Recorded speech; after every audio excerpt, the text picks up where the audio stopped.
ಮಾಜಿ team India ಆಟಗಾರರಿಗೆ ಇಡಿ shock ಕೊಟ್ಟಿದೆ. ರಾಬಿನ್ ಉತ್ತಪ್ಪ, ಯುವರಾಜ್ ಸಿಂಗ್ ಅವರಿಗೆ ಇಡಿ ನೋಟಿಸ್ ಅನ್ನ ಕೊಟ್ಟಿರೋದು. ಬೆಟ್ಟಿಂಗ್ ಆಪ್ ಕೇಸ್ ಮಾಜಿ ಕ್ರಿಕೆಟಿಗರಿಗೆ ಇಡಿ ಶಾಕ್ ಕೊಟ್ಟಿದೆ.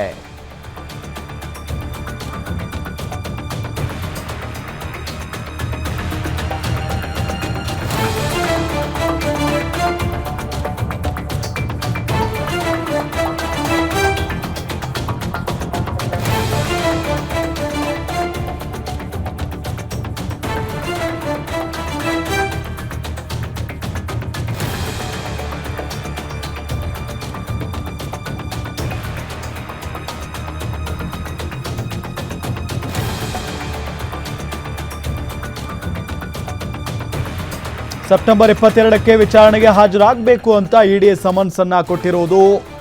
1x ಬೆಟ್ನ ಭಾರತದ ಬ್ರ್ಯಾಂಡ್ ಅಂಬಾಸಿಡರ್ ಊರ್ವಶಿ ರೌಟೇಲಾ, ಬೆಂಗಾಲಿ ನಟಿ ಅನುಷ್ಕಾ ಹಜಾರಾ ಸೇರಿ ಇಲ್ಲಿಯವರೆಗೂ ಹಲವರ ವಿಚಾರಣೆ ನಡೆದಿದೆ. ಸೆಪ್ಟೆಂಬರ್ 24ಕ್ಕೆ ನಟ ಸೋನು ಸೂದ್ಗೂ ವಿಚಾರಣೆಗೆ ಸಮನ್ಸ್ ಅನ್ನ ನೀಡಲಾಗಿದೆ.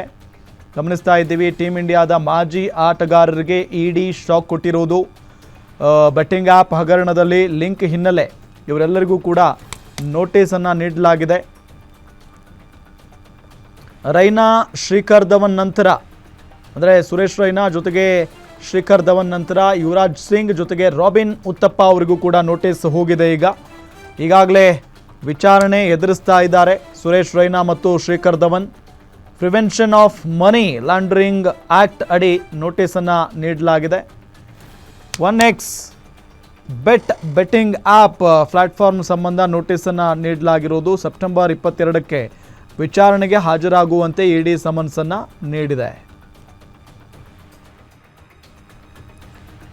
ಇದೇ ವಿಚಾರಕ್ಕೆ ಸಂಬಂಧಪಟ್ಟಂತೆ ಡೀಟೇಲ್ಸ್ ಕೊಡ್ತಾರೆ ನಮ್ಮ ಡಿಜಿಟಲ್ ಎಡಿಟರ್ ದಿಲೀಪ್ ಸಂಪರ್ಕದಲ್ಲಿದ್ದಾರೆ. ದಿಲೀಪ್, ಸಹಜವಾಗಿ ಇತ್ತೀಚಿನ ದಿನಗಳಲ್ಲಿ ಇದು ಬಹಳಷ್ಟು ನಡೀತಾ ಇತ್ತು. ಈಗ ಮತ್ತೊಂದಿಷ್ಟು ಆಟಗಾರರಿಗೆ ನೋಟಿಸ್ ನೀಡಲಾಗಿದೆ ಅನ್ನೋದು ಗೊತ್ತಾಗ್ತಾ ಇದೆ.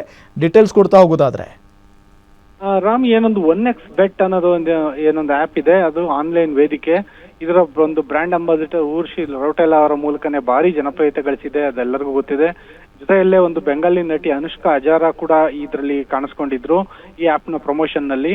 ಏನೊಂದು ಕಳೆದ IPL ನಲ್ಲಿ ಈ ಒಂದು ಆ್ಯಪ್ ಭಾರಿ ಸದ್ದು ಮಾಡಿತ್ತು.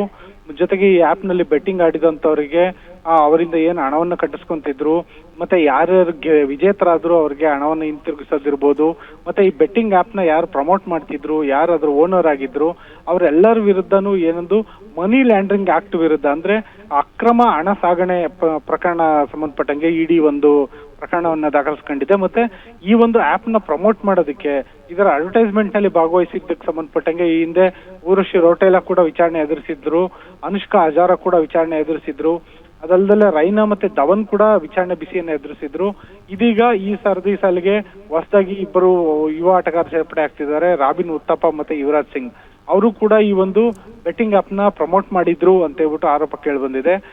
ಅಷ್ಟು ಮಾತ್ರ ಅಲ್ಲ, ಸೆಪ್ಟೆಂಬರ್ 24ಕ್ಕೆ ಏನೊಂದು ಈ ಇಬ್ಬರು ರಾಬಿನ್ ಉತ್ತಪ್ಪ ಮತ್ತು ಯುವರಾಜ್ ಸಿಂಗ್ ಅವರ ವಿಚಾರಣೆ ನಡೆದ ಬಳಿಕ ಸೆಪ್ಟೆಂಬರ್ 24ಕ್ಕೆ ನಟ ಸೋನು ಸೂದ್ ಅವರ ವಿಚಾರಣೆನೂ ನಡೆಯುತ್ತೆ. ನೀವು ಈ ಹಿಂದೆ ಗಮನಿಸಿರ್ಬೋದು, ಸೋನು ಸೂದ್ ಅವರು ಕೋವಿಡ್ ಸಮಯದಲ್ಲಿ ಮತ್ತೆ ಇನ್ನೂ ಹಲವು ಸಂದರ್ಭಗಳಲ್ಲಿ ಸಮಾಜ ಸೇವೆಯಿಂದ ಹೆಸರಾಗಿದ್ರು. ಆದ್ರೆ ಈ ಬೆಟ್ಟಿಂಗ್ ಆಪ್ ವಿಚಾರವಾಗಿ, ಬೆಟ್ಟಿಂಗ್ ಆಪ್ ನ ಪ್ರಮೋಟ್ ಮಾಡಿದಂತ ವಿಚಾರವಾಗಿ ಇವಾಗ ಅವ್ರಿಗೂ ಒಂದು ಕಳಂಕ ಅಂಟಿರೋದು ನಿಜಕ್ಕೂ ಇದೊಂದು ಬೇಸರ ಸಂಗತಿ ಅಂತ ಹೇಳ್ಬೋದು. ಈ ಒಂದು ಸೆಪ್ಟೆಂಬರ್ 24ಕ್ಕೆ ಏನು ವಿಚಾರಣೆ ಇದೆ, ಈ ಸಂದರ್ಭದಲ್ಲಿ ಈ ನಟ ಏನೆಲ್ಲ ಹೇಳ್ತಾರೆ, ಇಡಿ ಏನೆಲ್ಲ ಕ್ರಮ ಕೈಗೊಳ್ಳುತ್ತೆ ಅನ್ನೋದು ಭಾರಿ ಕುತೂಹಲ ಕೇಳಿಸುತ್ತೆ Ram. Okay, thank you Dileep ತಮ್ಮೆಲ್ಲ ಮಾಹಿತಿಗಾಗಿ.